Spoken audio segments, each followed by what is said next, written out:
So welcome to Closers Club, the show where we sit down with the minds behind building, scaling, and redefining what success looks like in sales leadership. Today's guest is Nima Hakimi. You're a serial entrepreneur, CEO, and co-founder of Convoso, the AI-driven contact center platform helping teams convert more, scale faster, connect faster, and stay compliant in a constantly shifting regulatory landscape. For nearly 20 years, Nima has been building B2B SaaS businesses, from his early ventures at ad tech and social media networks to transforming Convoso into one of the most trusted platforms for outbound sales and customer engagement.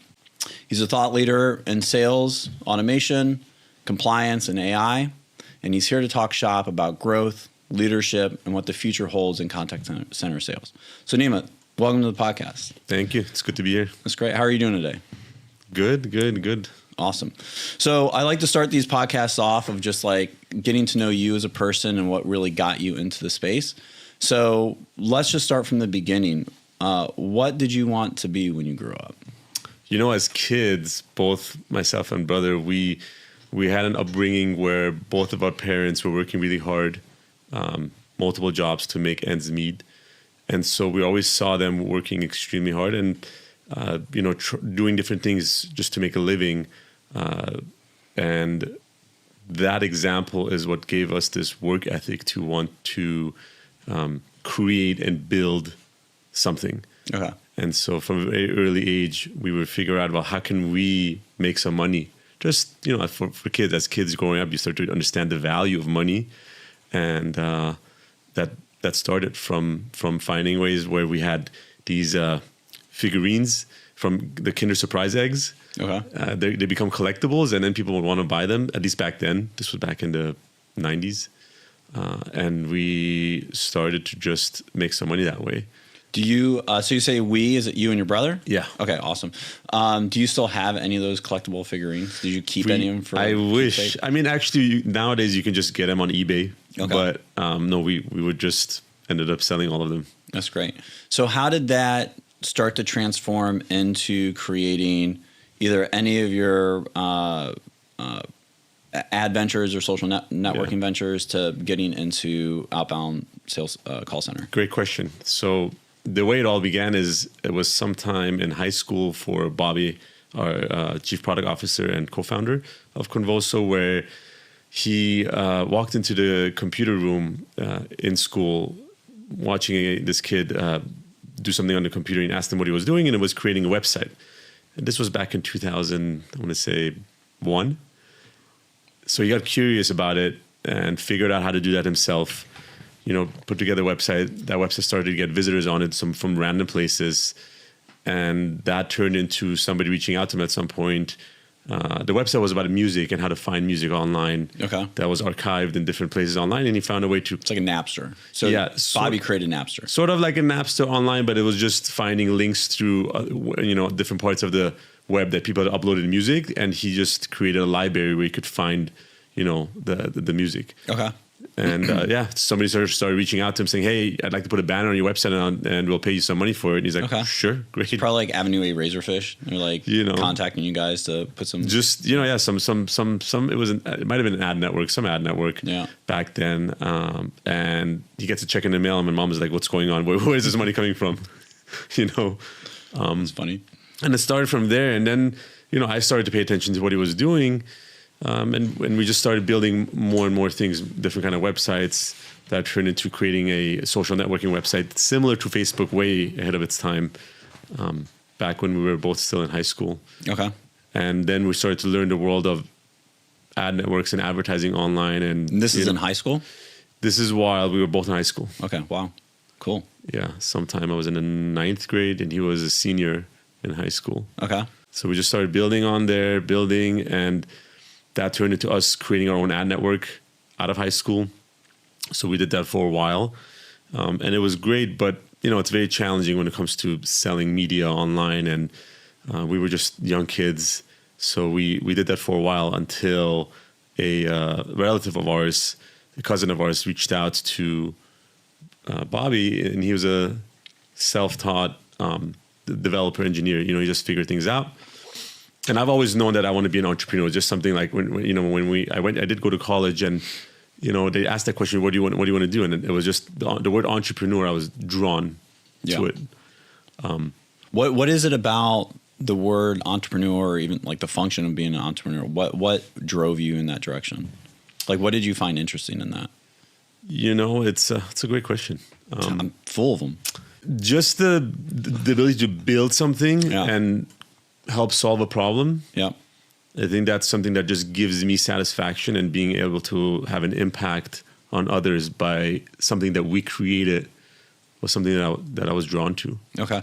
And then when you look at that, was it when your mentality is when you were putting together the ad network, the social media network, even here at Convoso, has it always been focused more on like a digital, like I just gravitate more towards digital environments and solving those types of problems? Or has it been like, I just want to be an entrepreneur, anything? Like it could have been construction. It could have been right. Pet no, store. It was always digital, but more because of the fact that back then the internet, and it was all new. We're like, what is this? And growing up, that was just something so fascinating to the both of us, that we were just drawn to this new world that was just beginning to present itself to everyone. Yeah, that's cool. Very cool. So let's fast forward a little bit.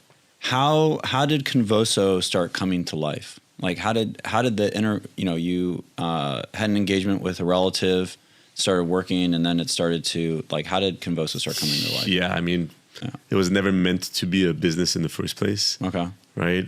He came to us, our cousin, and asked if we could help him put something together, put some technology for him together to automate the ability for his, it was a mortgage company that had telemarketers that were picking up the phone and manually dialing, like it was paper leads, literally, right? Leads on paper that they would pick up the phone manually, dialing the number. And he had come across predictive dialers, which were around back then, but it was expensive. Yeah. Right.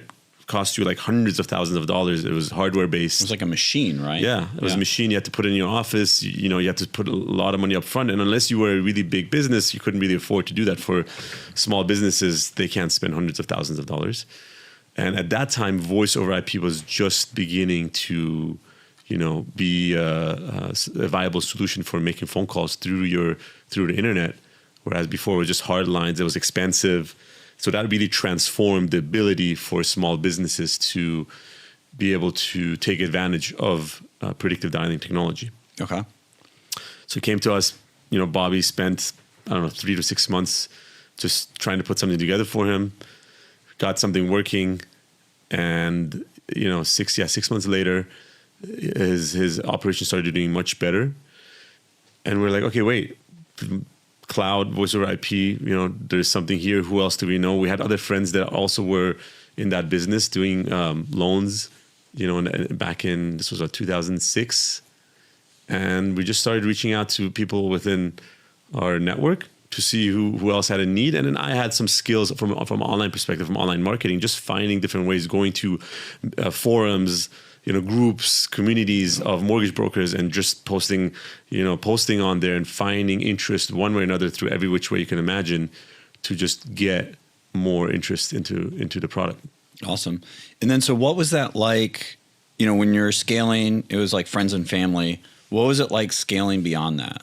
Like, how was that, when you started to do the online forums and getting responses, like what was the sales process like?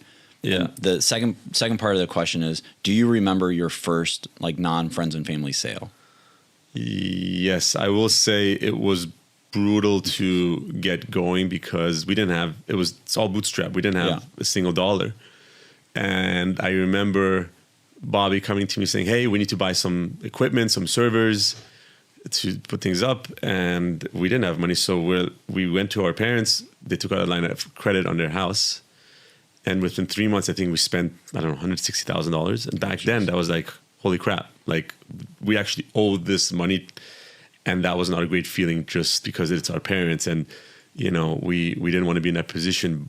But so we put a stop on that. And it was mainly to just try to build things. And it was always, the goal was to make it better and better from the base that we had for the product. Can I stop you on that for a second? Can you talk about that, like, that experience of like working with your parents on that? Like, did they always see you and Bobby being like super entrepreneur, super business focused, and like what was that like? Of like, hey, we need to borrow $160,000. Yeah, I mean, it depends, right? My mom was my dad, different perspectives. My mom is more optimistic. My dad is more on the not riskier side of things, and so they had seen what we had done before in terms of the success we had with other businesses, and so they supported it.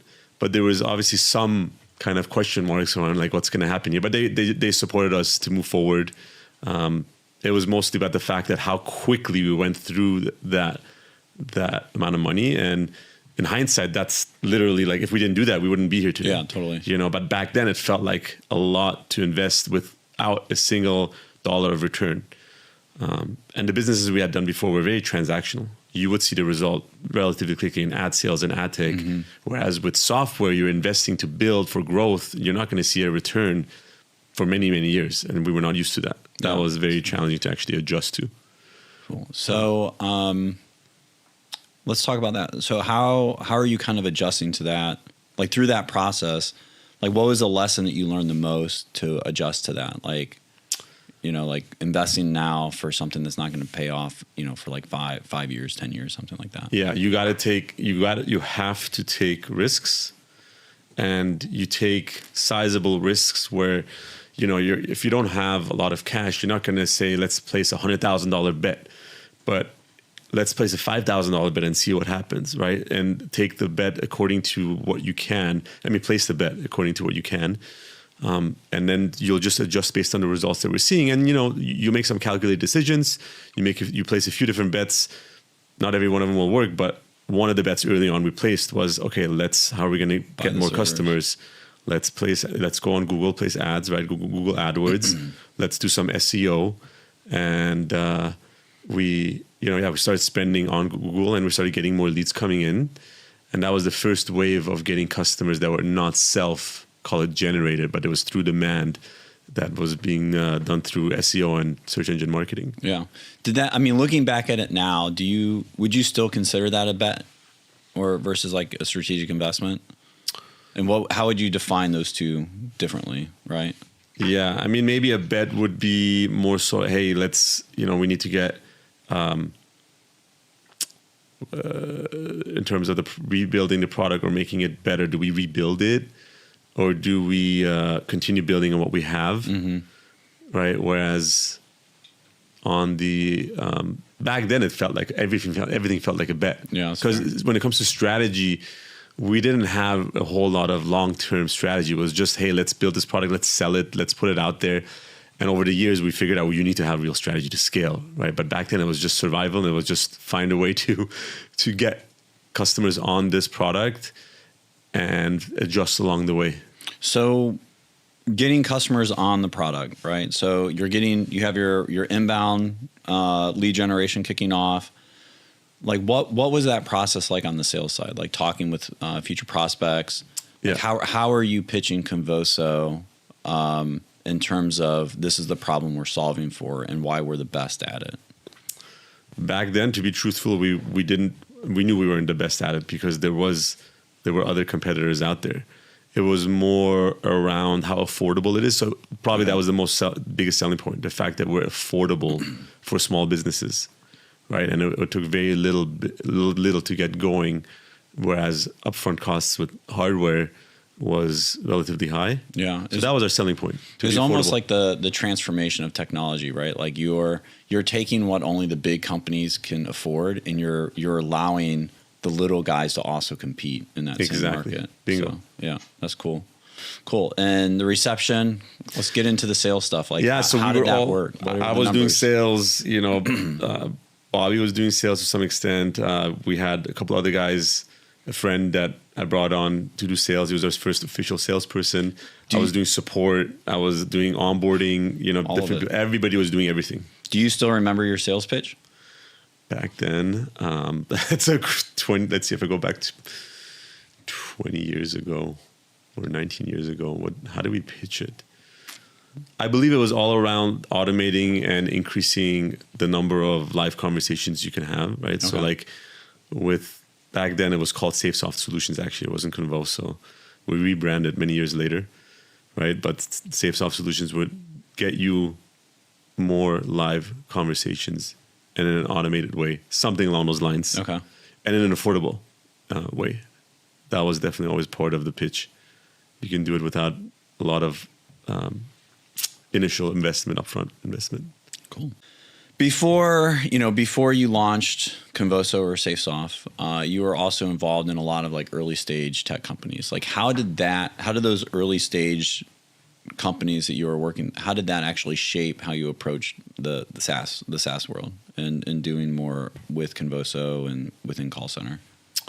There was some call it crossover from what we did before when it comes to the ad tech and ad sales, because there's a lead gen component, performance marketing component. Mm-hmm. But I think, and we realized that like years later, not in the moment.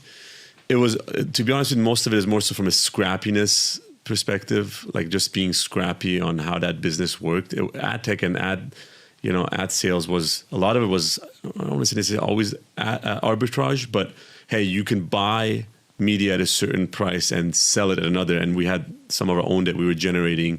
So there was always finding a way to make the difference, but we didn't have a budget to do anything.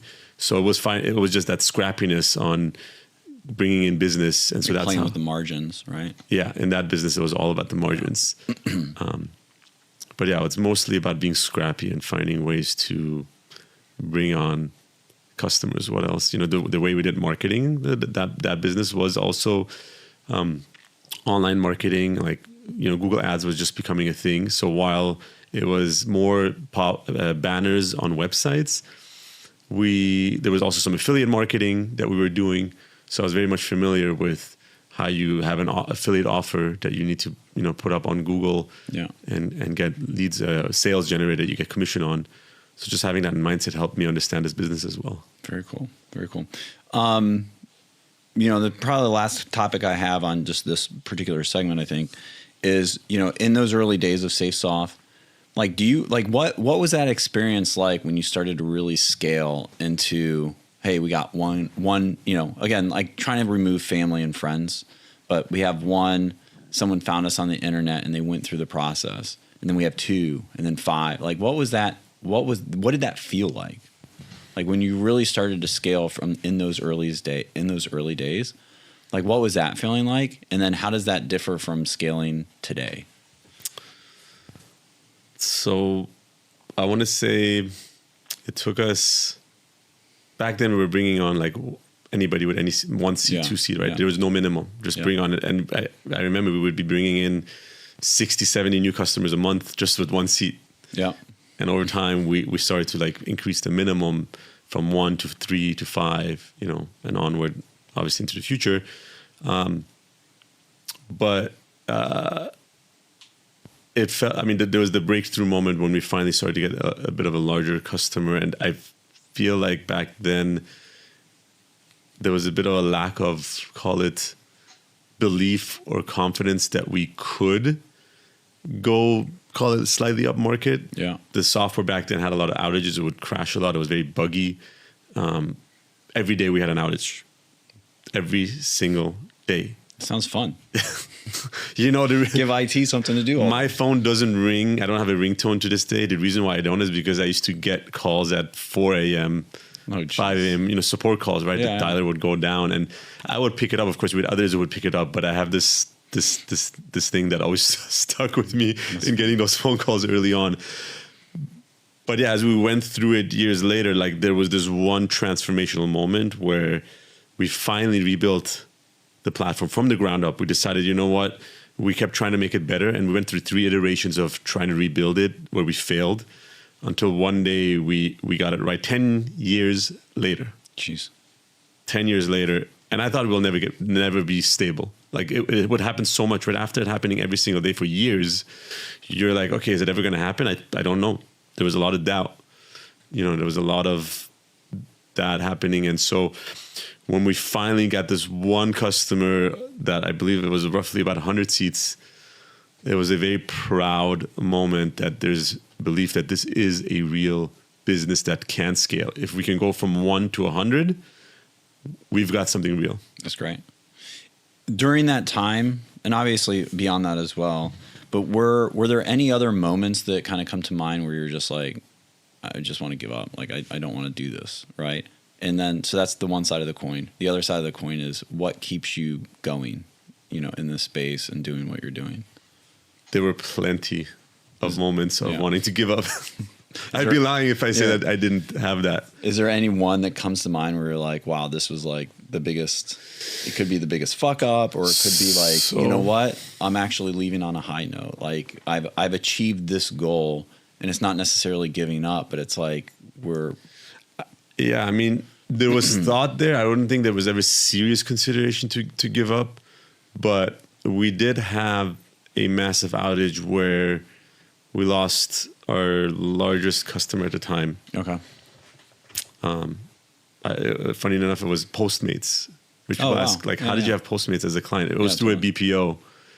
And okay, that makes sense. They were using our dialer to make outbound calls to place the orders on behalf of the customer. Okay. So I never would have thought that. Yeah, through an API, and there was some integration with it. Yeah. Not our ideal customer profile, but nonetheless, they were scaling and had hundreds of seats. They had a few outages. As you can imagine, if you're using the app to place an order and there's the dialer doesn't place the call out, well, now there's a delay in the order that impacts the customer experience for Postmates. And so the BPO came to us one day and said, hey, listen, we're going to have to move on to a different service. And, your stability is not there. And I told him, if we lose your account, I'm going to have to let some people go. And I really don't want that to happen. And his response, I'll never forget it. He said, Nima, if I lose Postmates as a customer, I'm going to have to let 500 people go. Jeez. So I'm like, well, okay, that sounds like you have a good point. So needless to say, we lost that account. It was millions of dollars. And that was a really, really, really brutal day, because how do you make up for that? Yeah, totally. But every one of those moments we've had in the business helped us get to the next stage. It helped us realize that this is not our ideal customer, right? Yeah. That was a big lesson, an important lesson, to get laser focused on who is our customer and who's not, so that we could focus on that ICP and really go hard at that one. And that was really one of those pivotal moments in the trajectory of the company. That's great. And how are you using that from a scale perspective? Like, obviously, that changes the go-to-market strategy. It goes to what customers you bring on. So when you look at defining scale from a B2B perspective, a SaaS perspective, what does that look like for you? Yeah, I mean, being clear about your ICP is certainly one piece of it. The infrastructure behind what we need to support that ICP, right? That's always been a thing for us. Like, how do we create better stability, and then systems and processes in place as an organization. Back then, there was very limited structure. We didn't really have also like a good management team in place. We're just all wearing 20 different hats. Mm-hmm. So having a good process and structure in place, a framework on how do we set goals, how do we operate the business from a annual, quarterly, monthly basis, right? We started implementing entrepreneurial operating system, which ultimately there's many systems that do the same thing, but it helps us put together a way of operating the business from everything, like I said, from people's to goals, accountability, to reviewing the performance, to staying focused. That I would say would be the biggest thing. Even today it's hard, right? We want to do a lot of things, but staying focused is the number one most impactful way for us to be able to scale. Because if you're trying to do too many things, then your eyes everywhere, and you're not going to be able to do one thing really well. Yeah, it's a misbelief that people are good at multitasking. It turns out no one's good at multitasking. So what when you look at your peers in the space, like other founders, obviously trying to focus is the thing to do, right, to focus on. But where do you think that a lot of founders they get it wrong when it comes to growth, outside of trying to do too many things? Or is that actually like what you think is where they're getting growth wrong? I mean, I do think people give up too fast. Okay. You have to keep going, and sometimes to a certain level be delusional. A lot of successful people, they're delusional to a point where like if you ask anybody like an Elon Musk who wants to go to Mars, Yeah. right? Like you have to have that delusional belief. And then, so I think what happens is you have failures, and I mean, everybody talks about it, right? But you have all these failures and it really brings you down. And so personally, I have this persistence in me where I just keep going, and you move forward every day. So I think a lot of founders, what happens is you try a little bit, and it's hard. You need to earn a living, right? You can't just keep going and not have it work for you. And so you might have some traction, but you have to adjust, be adaptive, especially in our space where there's regulation. Like I could have given up a long time ago, because every time there's a change in regulation, everybody's, panicking, like what's going to happen. The sky is falling. So we got to look at all of those challenges that they're for your best. On a more personal level, I really truly believe that everything happens for a good reason. Mm-hmm. You just have to believe in that and use that as a way to what's the opportunity here on how to adjust. So I think where a lot of founders get it wrong is they get stuck in the problem, and that prevents them from being focused on how do we move forward from here. And they don't see the opportunity in there. Yeah, totally. What is your goal with Convoso, or just in general with life? Like what is your goal? It's a big I mean, there's question, two different questions, right? They're not, necessarily the same thing. Yeah. I mean, with Convoso, what I get the biggest satisfaction I get out of why I do what I do is that it gives me a lot of joy to see that we have had a direct impact on our customers' business in terms of growth. Yeah. I've heard so many stories about our customers being acquired, and I'd like to think that we played a part in it. I'm sure there are a lot of other reasons why they had that outcome, but our technology plays a very instrumental role in our customer success. That's cool. And so when I see them, bring on our platform, and there's this growth in their business, I get a lot of personal satisfaction. As an individual, I'm very much, self-motivated to continue to grow and improve every single day. So when it comes to the goal of what is the goal with Convoso, it's how do we continue to improve our customers' operation? How do we improve the contact rate, right? That continues to be a challenge for every business that does outbound. And how do we continue to make that difference? And I just get a lot of passion with that way of looking at it as the North Star being getting our customers the highest contact rate possible. I've always said it what is it that Convoso does better than anybody else? And in simplest terms, I always say it's we get the most leads on the phone better than any other dialer out there. Okay. Right? Now you could say it in a lot of different ways, but that is the way that I would pitch it in the most simplest way. Yeah, I like that. When I first started working at Convoso, we went through the rebrand and we did all that. But the thing that I remember talking with our agency at the time is really positioning Convoso as being your partner in sales, right? And it kind of echoes that your success is our success type of mentality. Yeah. But I mean, obviously, I think you said it better, right? Getting satisfaction out of someone being able to sell their company based on our technology, that's a great feeling. It's hey, I played a role in that. Maybe not me specifically, but something I built played a role in that. I think that's pretty cool. Sure. Cool. Yeah.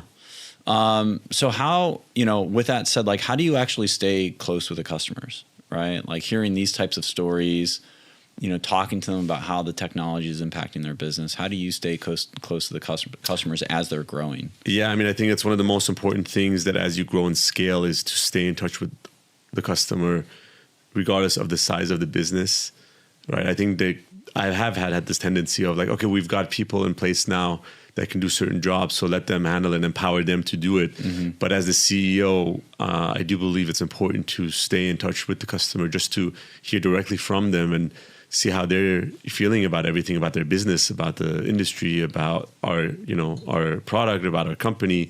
And so from time to time, I'll reach out to some of our customers and just check in with them, see how they're doing.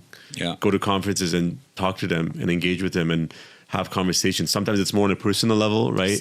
Funny memes. Just anything that gets.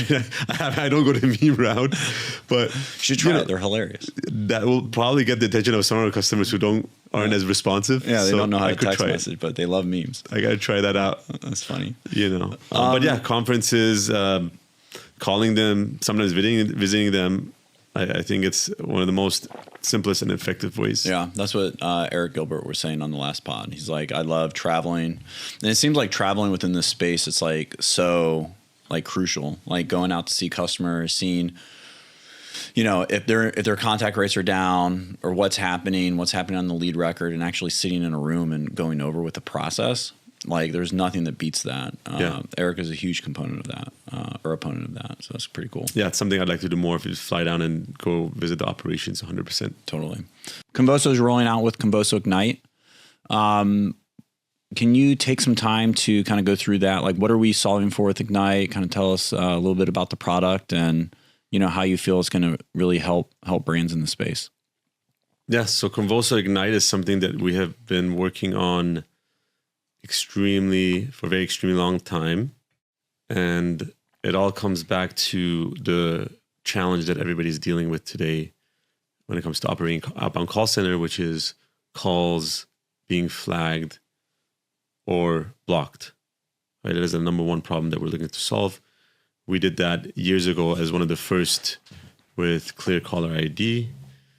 And since then, the game has changed.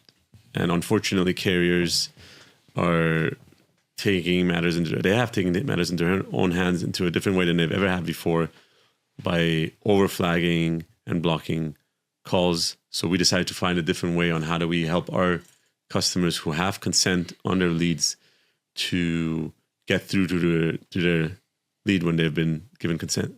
Okay. So how does it operate, like before and after? Like what is the changes that are made? And so the new way is really a matter of getting a sufficient number of GIDs. Going back to the old way, it was a very manual process in terms of having to operationally get more numbers and swap them out when they get flagged. And, it really was a very manual process. And so you're not able to operate a business if you're constantly having to swap out numbers. But the new way is really looking at the fact that not every number is treated equal by different carriers. Different carriers will show a number as clean versus flagged on the same carrier, but a different lead being called, it might show as flagged or clean. So we are studying and monitoring the performance of every single DID that is within your account, and then making sure through a variety of data points that we have that we will give it a score. That score will determine when to use which number for which call in real time using AI, so that you are given the best numbers that will get you the pickup. The answer. So if I'm a business leader, I have my contact rates, my conversion rates, my cost per acquisition, my transfer rates. Like, what should I be thinking of with Convoso Ignite? Well, first and foremost, you want to ask yourself, am I clear with what my metrics are in that regard? Do I know what my cost per acquisition is? Do I know what my transfers per hour are? And you'd be surprised, some don't. The best practices, the ones that are performing really well, they've got it nailed down. But you want to be clear about that so that when you use a product like Convoso Ignite, which is meant to give you more contacts, more conversations, you can tell the difference by the fact that, am I bringing in more, calls that turn into more transfers, right? And do those transfers then, by the ability of getting more transfers, you are lowering your cost per acquisition so that you understand how to, bring it down, and ultimately increases your revenue, decreases your cost. That's the first thing that you want to do, is make sure you look at your numbers and metrics. Okay. Would you say that Convoso Ignite can set your contact rates on fire? Yes, I would say without a doubt. It's really relative though to your operation, meaning there are other factors involved, right? Like, you need to be responsible for the way you dial. The more aggressive you will dial, it doesn't matter what strategy you have in place, the flag rate will go up. But at the same time, as long as you have a good strategy in place, you're being responsible with your level of engagement, Convoso Ignite will make a noticeable impact. As we've seen, that impact could be anywhere from a 10% increase. It could be upwards of 30, 40, 50%. It really just depends from one business to another. But fire is definitely the key word we've been using a lot lately. It's like NBA jams. Yeah. Or in Beijing, I'm like, you you're could be on fire. Yeah, totally. What has been, so this in beta, we're rolling out in beta. What has been the feedback from customers who are using it right now?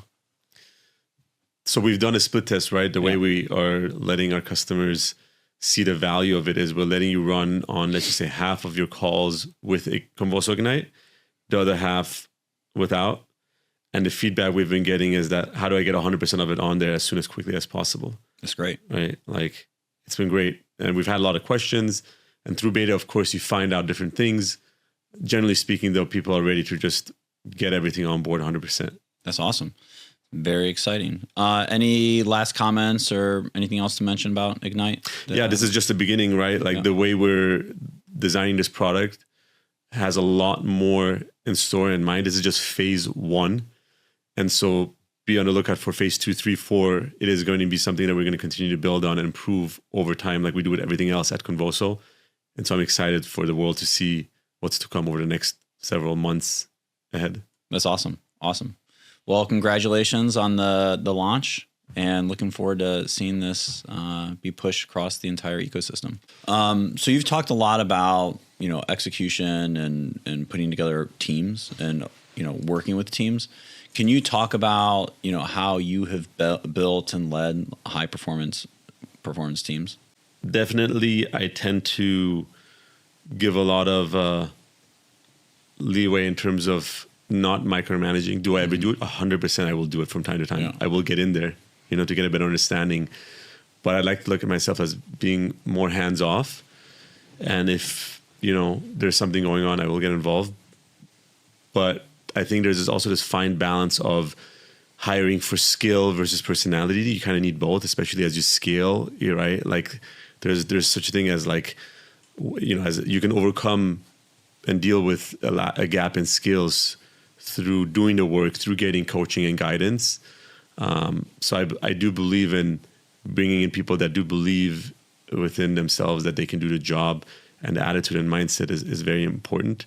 I have gone very deep into personality assessments to understand, you don't want to hire somebody in support who is not going to be great, doesn't have people skills, right? And it's a given, obviously. Yeah. But I try to get people who are the right person for the right seat, and do that through an understanding of what are their passions, what are their goals, where are they looking to go to. And it's not always easy to figure that out, but you do your best to find out, does that align with where we want to go? How much of a match is there in terms of the person's personal interests and goals versus what the company is looking for? We've made a lot of hires, and it's hard. It's very hard. It's a very tough market. It's hard. It's you unfortunately, you never know what you're going to hire until you put them in role and they start performing. And there's a ramp up time. It takes time, especially with our technology, right? Learning the industry, the product can take many, many, many months. But if I had to put it, it's trying my best to, I care deeply about our people. Yeah. How I show it is very different from one leader to another. I like to think I give people a lot of chance and opportunity to succeed, and try to get out of their way. The more I get in the person's way, I think it impacts their performance. Right? I think sometimes if I'm off on vacation, people tend to do better. I get that advice sometimes from my mentor. He's like, hey, get out of the way. Let them do their thing. Yeah. Easier said than done sometimes. Well, totally. But, I mean, like it's, you're trying to keep a business afloat, right? You're very concerned on, it's clearly obvious that you want to make sure that you're able to scale, but also like you're not going through the steps or taking a step backwards, right? Where you have to let people go. Yeah. So there's obviously a lot of weight on your shoulders. So you want to be involved, right? I don't think that's a hard ask in my opinion. As you talk about the product and as the product has grown, right? Where, you have your DX5 engine, you have the state tracker, we're releasing a new product for Ignite. How are you looking at prioritizing different product features, innovation, but then also the whole compliance angle of the space that we're in? Yeah, that's always a fine balance. Mm-hmm. I would say the number one priority is compliance first, right? don't do anything that will put the customer in harm's way or themselves in harm's way. So for us, it's always staying ahead of what's coming, right? By being on the board of Reach as one way, right? Having a strong relationship with our law firm, McMurray & Schuster, so we understand really where things are headed and what's coming, and that really helps shape the product roadmap. So making sure that we're always doing things to support a compliant operation. And then everything else, it's not always easy, and we're not perfect by any means, because we do end up having a little bit of that, what's the word? The shiny syndrome, object where we are getting like distracted. A little cat with a laser. It happens, and it's hard because you want to be innovative, and innovation doesn't always mean success. Yeah. You have to try different things out, right? But there's some level of innovation and some level of, okay, we got to support our customers' challenges today with call flagging and blocking, right? That is the issue today, but we also need to look ahead. And so trying to balance both, I would say it's not easy. Yeah. It's very difficult. And then how are you balancing the whole, obviously we need to talk about AI for sure. How are you guys balancing, or what is your thoughts on balancing the whole aspect of automation, humans, voice AI, all the different angles that are coming at, AI and voice AI is just like one tactic of AI of what you can do with it. Like, how are you, what is your thoughts on balancing all that, technology aspect with the whole customer engagement or the sales engagement angle? So for us, the way we look at as we go on, we look at AI and how to balance that. It's becoming more and more clear to us that it's about finding ways to leverage the data behind the system. How do we help the customer make better decisions within their operation? How do we automate the management of the platform? How do we help them figure out which lead sources or which agents or what's performing better or not? So those are kind of the way we're starting to think about AI and how to incorporate it. When it comes to the voice side of things, we'll be prepared. But to be honest with you, I don't see it there's a lot of noise out there. Yeah. For voice AI agents, a No lot pun of noise. It's like voice. Very much. And I think a lot of people don't know what they're dealing with, because it is heavily regulated. Even if you have consent on those, the moment that technology works across the board, you will have every business out there outbound dialing through an AI, and guess what? The calls will go through the roof. Yeah. And you and I will be getting 10 times the amount of call volume with that. And I don't think that will, it won't last. It will be good for certain use cases. But you've got customers of ours that either spend a lot of money on leads, high quality, so they're going to want to make sure they put the best person behind that lead, and putting it behind an AI, even if it gets better. If you spend $50 or $100 on a lead, it's going to be a big risk to take that on to put it behind an AI. And if you spend a lower amount of money on leads, the lower intent leads, they're going to want to speak to a human. Yeah. Even with as much of an advancement of AI. And I just don't see regulation allowing it for high volume dialing to be something that will be acceptable. Yeah, you can see that. What do you think the biggest, the whole voice AI and what's happening? What are the other kind of misconceptions that you think that are happening in the space right now regarding AI in the contact center? With voice AI, specifically? Well, the whole, we've already addressed the voice AI, but what are the other kind of misconceptions of AI in the contact center, do you think, that are kind of coming about in the market right now? That I think a lot of people want to use it. They believe it can help them in some fashion in their business, but it can't always solve every problem that you have, and you have to be clear about what problem you're trying to solve before you decide to implement it. So the biggest misconception in my mind that it's easy. It's easy to use. AI is easy? Yeah. It's easy to use, easy to integrate, implement. Granted, look, there's going to be some simple use cases where it can do some things, but when you want to incorporate it into something that requires replacing human level effort that's very complex, it is not easy to implement. No, I agree with you. You'll be there down the rabbit hole, and you might be down 6 months or a year, and you're still trying to implement something that was sold to you. People think it's simple and easy unless you have a good team in place whose sole focus is to find a way to integrate that. Even then, it takes time. Totally. You've mentioned that you're on the board of Reach and consumer consent. Why is ethical outreach? This ties back in with the whole AI and AI voice topic as well. Why is ethical outreach like so important to you? Like as a human, as a CEO of Convoso, Yeah. like what really drives that? I want to say you got to put yourself in the shoes of the consumer. Yeah. And see how do you want to be treated.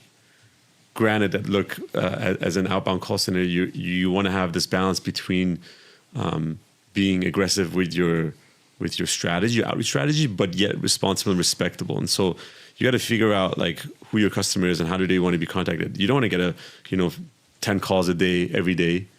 You just have to put yourself in the shoes of the consumer and how do they want to be engaged with and what's the responsible way there, because I've started saying this, but having consent is no longer enough in this industry. You need to be responsible with how you engage the lead. How many times do you reach out to them and what period of time? Are you just making calls? Is there, a texting component to it? Is there an email? And really looking at the data to find out where there's a point of diminishing returns.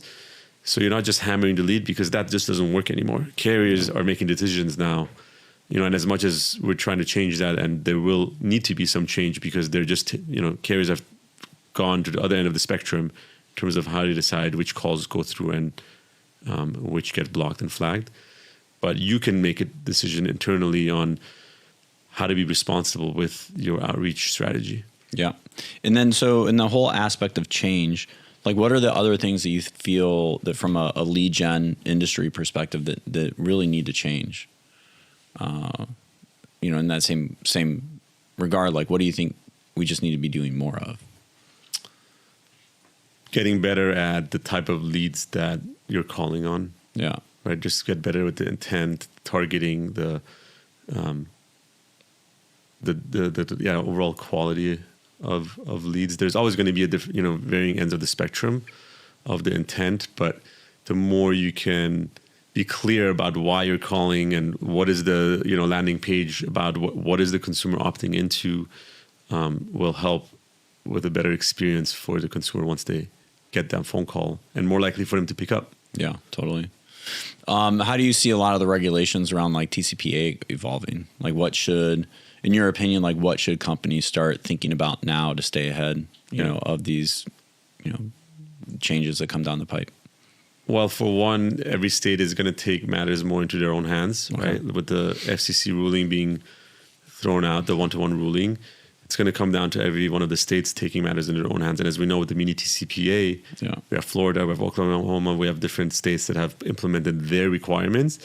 I would say is start paying attention to those states that have already implemented it and start modifying your outreach strategy, with State Tracker. You can already do that within our platform, where you can start creating those rules and start optimizing your campaigns with the assumption that these mini TCPA rules are going to start getting adopted and implemented and required by every single state for the most part. Yeah. Right. So start experimenting and seeing how you can change the setup to still give you the results you're looking for, and you're going to be a step ahead of the game, whereas others need to play catch up. So that's a big opportunity. Do you see that?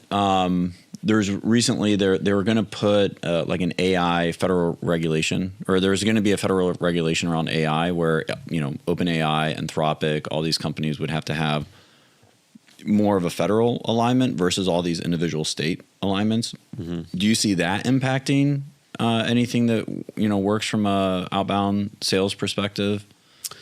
Because it's very similar in nature of State Tracker, right? Like you have to align with all these different states. Only from the AI companies have to do that. I mean, there's always pros and cons to that. I think if it's at a federal level, at least there's a universally understood way of operating. Yeah. Whereas if you leave it in the hands of the state, like now, how do you manage that? That can always create a lot of complexity. Yeah, totally. And so I could see that. It depends on what they're going to come up with at the end of the day. But as long as it's being thought through, which sometimes the government doesn't fully think through it, it could be a good thing. Yeah, that's fair. If you had to, kind of taking a step back now, I know that we talked about regulation, we've talked a lot of different topics. what, in your perspective, what are you most excited about, now, 5 years, 10 years from now? Like what are you really like passionate about within the space currently? Everybody does talk about AI. So how do we continue to do more and help more for our customers? And in terms of automation of things, I think the biggest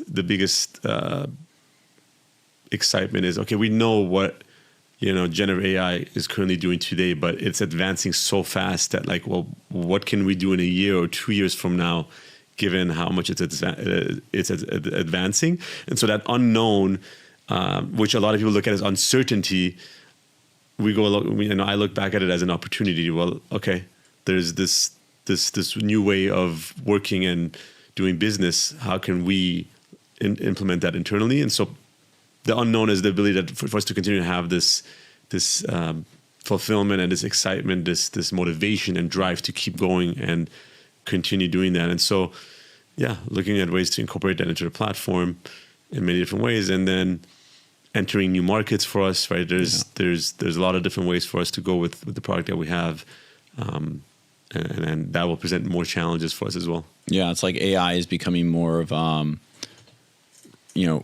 reinvigorating the entrepreneurial spirit, right? Like trying to go and do like travel into the uncharted, right? It's wild. Yeah, it's neat. Like you hear about all these different use cases of how,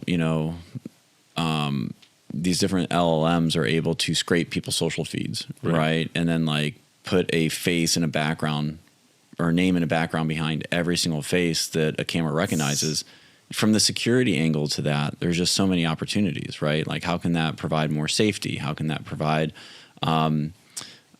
especially in the schools, right? Like, endless. Yeah.